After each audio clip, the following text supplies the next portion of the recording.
So when I took the survey of the class a few weeks ago, 93% of us believed that technology use in elementary school children should be limited. And I agreed. But when I started thinking about it and I thought about my job in the classroom, we use technology all day long in the classroom.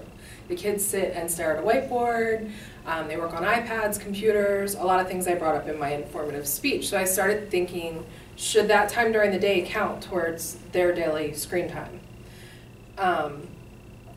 And can we get a good balance? I talked about how the recommendation now is to have a healthy balance between screen time and activity. And can we do that if most of their school day is screen time? So this is my son, Dylan. And 2 months ago, we went camping. This is my son sitting by the campfire playing Plants vs. Zombies.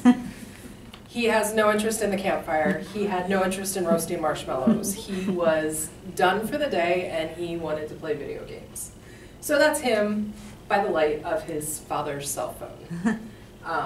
And I know it's hard to see, but it was just like, I took the picture because it struck me as funny that my 10-year-old is sitting there playing video games by the campfire.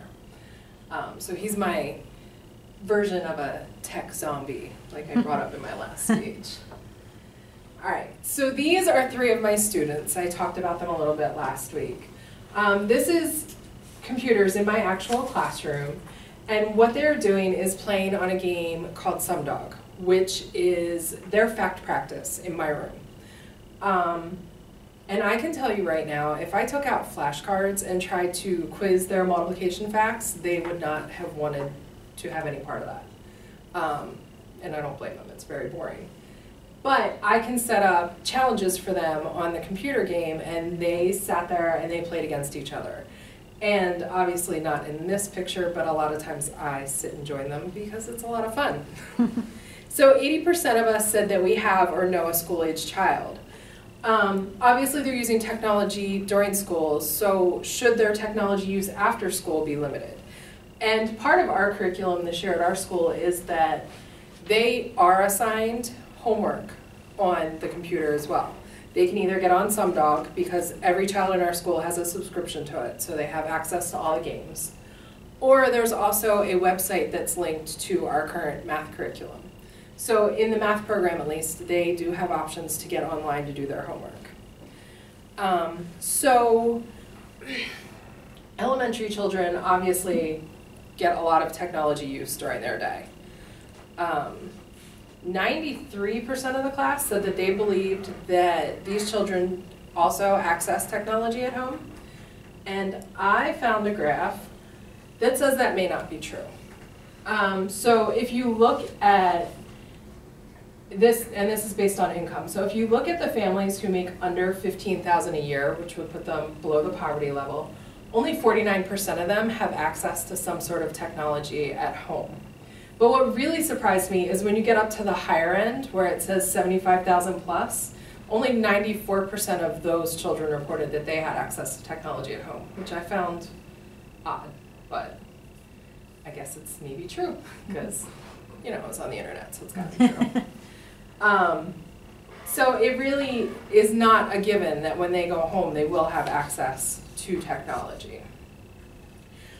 So one of the reasons that I did this is because, like I said, my son, as soon as he gets home from school, he's like, can I get on the video games? Like, I'm done my homework, I just want to go play video games.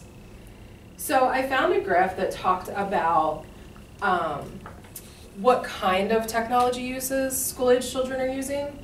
So it's a little bit hard to see, but this line up here is TV. So it's saying that 8-year-olds are spending at least 3 hours a day watching TV. And when you get up to like 12 to 14-year-olds, they're up to like 5 hours of TV a day, which kind of shocked me because I don't think I even have that much time in my day. So it was a little surprising to me that they spend a lot of their time watching TV. Video games is this little dotted line down here. I thought that would have been higher, but it's at about an hour a day, which even that seems like a lot of time. So I thought it was interesting to look and see the different forms and how much time they report that they're spending on them. This is the rise in technology-based jobs. We've all heard like someone joke, oh, you don't know how to use your cell phone? My 5-year-old could teach you to do that. My 5-year-old actually did teach my 85-year-old grandmother how to use her iPhone, and it was hilarious. But the reality is, the more exposure that kids get to technology, I think the better off they'll be in the future. Because if you look at this graph, it says that like the biggest growth that's expected is in software developers. Who better to be a software developer than a child who has spent their entire life using technology, using computers, using iPads. They're exposed to it, they're used to it. If you asked me to go design an app or design a software system, I would have no idea where to start. So I think it's important that they spend time getting comfortable with technology, because there's a pretty good chance that in the future, their job is going to be based on it. No matter what kind of job you have, whether you're dealing with computers or not, there's going to be some level of technology that's involved. So this is a funny cartoon that I found. So the mom is saying, this isn't what I meant by play outside. And they've moved the couch, the TV, the video game system, everything outside. They're sitting there in the cold. So this goes back to what I was saying about you need to have a healthy balance. Now, like I said, my son always asks to play video games. If I tell him no, he goes out and he plays outside. It's not a big deal.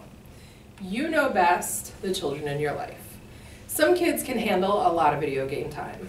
Other kids, not so much. And some of my students, when they come in the morning, they're like dragging. And I'm like, why are you so tired? What happened? And they're like, oh, I was up till 2 a.m. playing Call of Duty. And I'm like, you're 9, you need to go to bed. Obviously, no one's monitoring their usage. I think that monitoring is very important. We need to know what our children are doing, what apps they're using, what technology they have, and just what they have access to in general. So the bottom line is that we all know the children in our lives, we know what they're capable of, and we know whether they're using technology in an unhealthy way or a healthy way, and it's up to us to monitor it. There are times that I come home from work and all I want to do is sit on the couch and play Mario, and I do. So what's wrong with letting my 10-year-old do the same thing if he feels like he needs it?